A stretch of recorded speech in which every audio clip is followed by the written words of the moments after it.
A bunch of archive information. I have so much information too, and so I just want to let everybody know we do really need some help to get that information online. There's a huge amount of information that is that what we can. When you read that information, once you get familiar with it, then you really can understand what geothermal is, what the impacts are going to be here in the community, and what the alternatives are, because I'm going to be in charge of the alternative committee. Anybody that knows about solar, batteries, wind technology, or any other type of energy technology, please sign up for the committee and get on the committee and help me.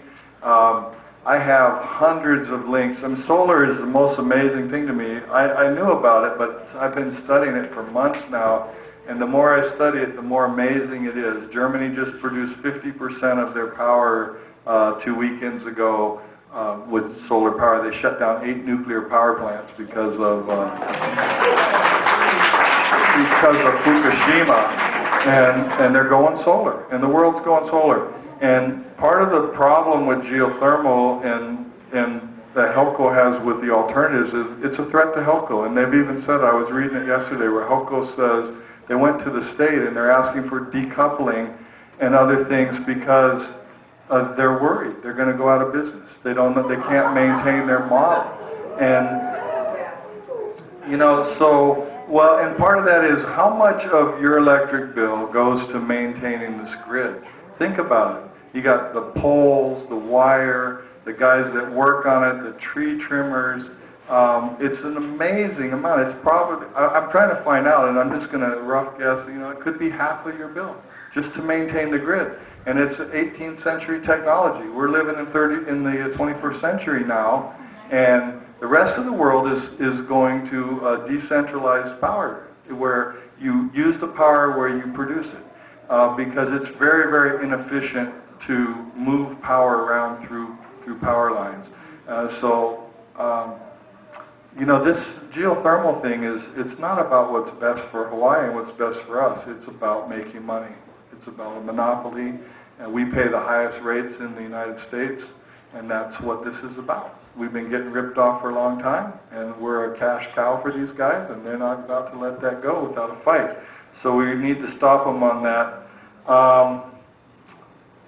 So the steering, what else was mine? Politics. Okay, well, I kind of talked about politics already. We're very active with the county council, and we're trying to be very active in the elections. We've got a number of politicians here in the room. I see Russell Ruderman, James Weatherford,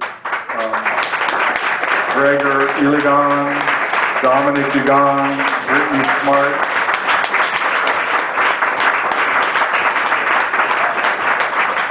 And I want to thank them all for coming out and paying attention to, you know, trying to find out what's going on and listening to us, and they really have been. And so that's something I'm interested in. If anybody wants to help with that, please get on the political committee. We got a question for you, Dom. Earlier, before you got here, they were saying that, you know, on this July 2nd, the Department of Health is going to come out with PGV and give a presentation. Yeah, there's a mic right there. And so the testimony is scheduled to be before the presentation. And some of the people were saying, you know, we understand that's policy and that, you know, you can't really make exceptions or you're going to set a precedent.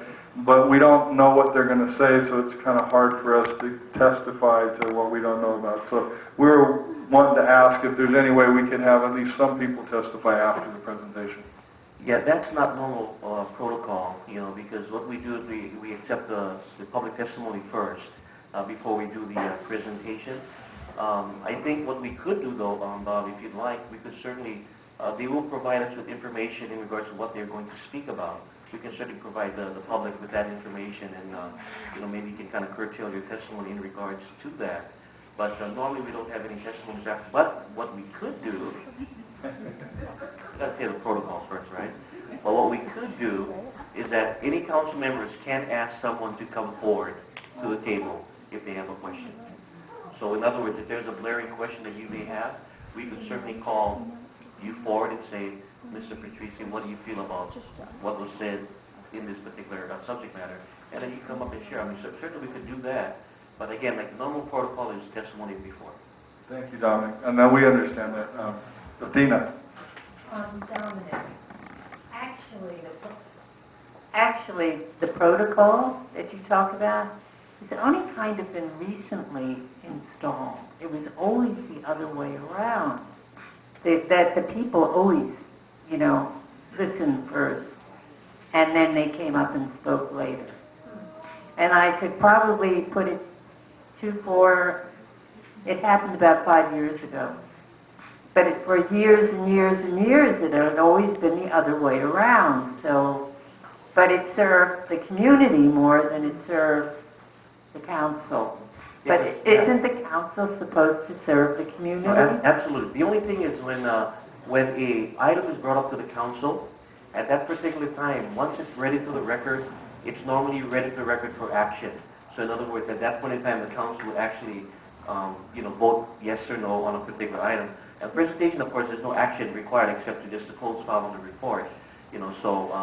But normally, once we read the item into the record, it's basically ready to go to vote. So to have testimony after that would be little, it's like you would vote on it and then you bring the testimony. It doesn't kind of make sense. But like I said, if there is some glaring information that you'd like to bring forward or anyone, you can certainly pass me a note, and I'd love to have someone come forward. And then there's a couple of things I want to share too, if I could, because we've been very active in moving forward with legislation, regarding geothermal. I was a little disturbed the other day because I got a call from the Tribune Herald reporter, and what he told me was that, as you know, we've been moving forward Bill 257, which mandates the state civil defense to make sure that they come up with a evacuation plan in regards to the existing geothermal plant. And as you know, there was some announcement in the paper saying that they're going to do like a drill and so forth. So we're very happy to see that move forward. We wanted to make sure that there's a bill that comes forward where the council would actually would have to adopt the bill. And the nice thing about that is we would be doing that in an open forum. So people would be able to see what that plan is, be able to give feedback. But I was told by the reporter that the administration had decided not to do the drill and has decided not to come forward with an evacuation plan. So that's where he questioned, the reporter wanted to get my feedback on that.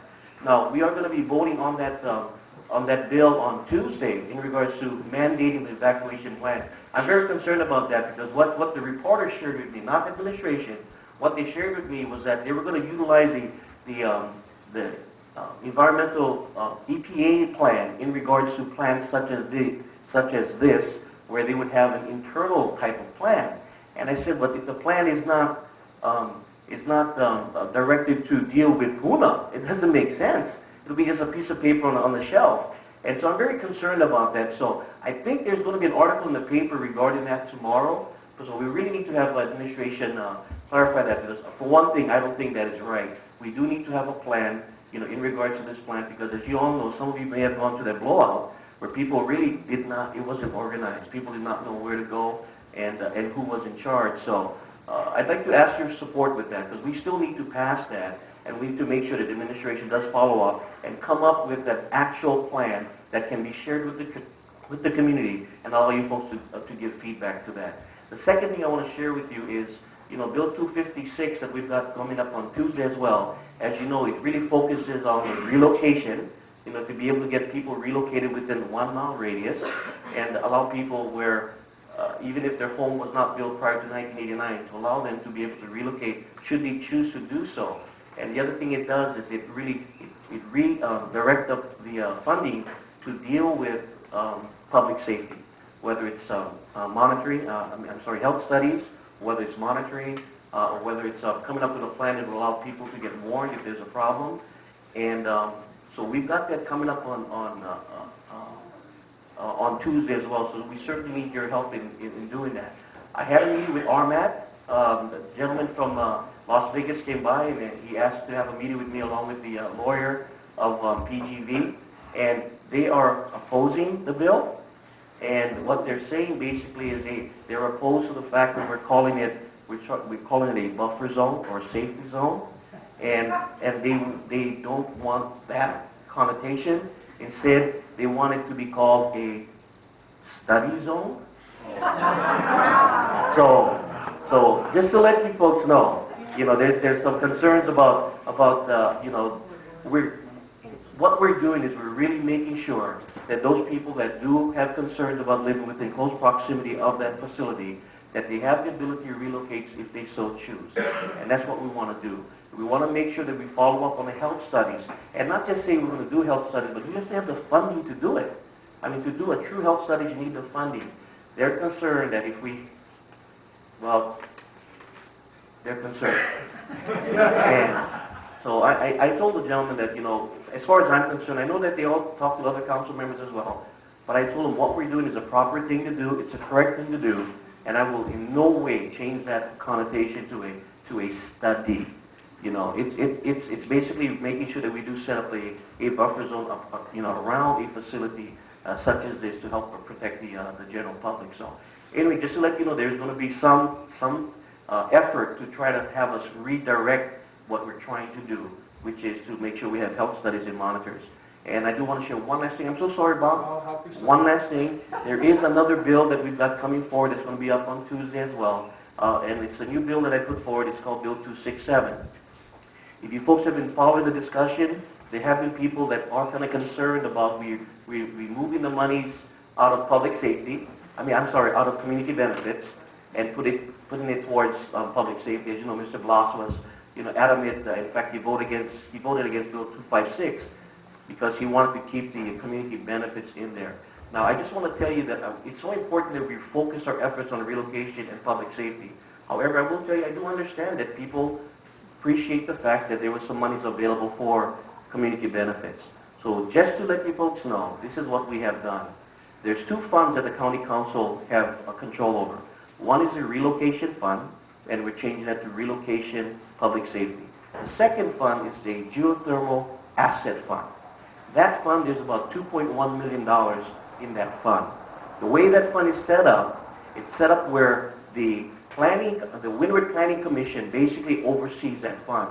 If someone has a claim that they want to file to say that they were impacted by geothermal, they would be able to file a claim with the Windward Planning Commission. The Planning Commission would then send out an adjuster, insurance adjuster, to go out and investigate, come back with a recommendation, go to the Planning Commission, and then they make a decision. So that's what the Geothermal Asset Fund has been set up to do, and there's $2.1 million there. What we're doing is we're taking the Geothermal Asset Fund, and we're taking that community benefit that was in the relocation, and we're moving that language to the Geothermal Asset Fund. But we're making some changes, though. The change that we're making is this. Right now, the way the fund is being utilized is a council member in a district, will come forward with ideas for how he wants to spend the money. Then he would go to the planning director, get her approval, and then he comes to the council and eventual approval. What we're doing in my legislation, we're going to take that fund and put that fund back to the people. We're going to set up a commission of 5 Puna members living in the Puna resident, in the Puna area, and we'll have the people, the community decide how that fund is going to be spent. So it won't be done politically, because every politician would love to have $2.1 million in their pocket, right? But you know what? The fund is really designated to be for the people. So we're going to put that fund back into the hands of the people by setting up this commission. And the other thing that we're doing is, because we want to make sure it's a sustainable fund, so that someone doesn't come in and clean everything out, because you do need money for mitigation. We're capping the fund yearly at $350,000 for community benefits, and that amount is a lot of money when you look at the track record of how much money they spend on a yearly basis in regards to the community benefits. So that's still a good chunk of money. But the only change that we're doing is we are mandating that at least $25,000, which would be 10 $2,500 scholarships that we'll be giving to graduating seniors in schools within the footprint of that Lower Puna. So this school will qualify as well. So it'll be 10 $2,500 scholarships. Now, so that's going to be on on Tuesday. So we hope that people will come out and support that as well, because we do believe that we want to have a balance. And I really didn't like where, you know, ideas were being pitted against each other because public safety is so important. The health studies are so important, but then people also like some of the benefits. So we're sort of pitting the community against each other. We don't want to do that. And so we look for a win-win situation, and we think this is it. So hopefully that you will come out and support that, especially being that we're putting the funds in the hands of the people. So if you can support that, I'd really appreciate it. Thank you, Dominic. Thank you. Appreciate it.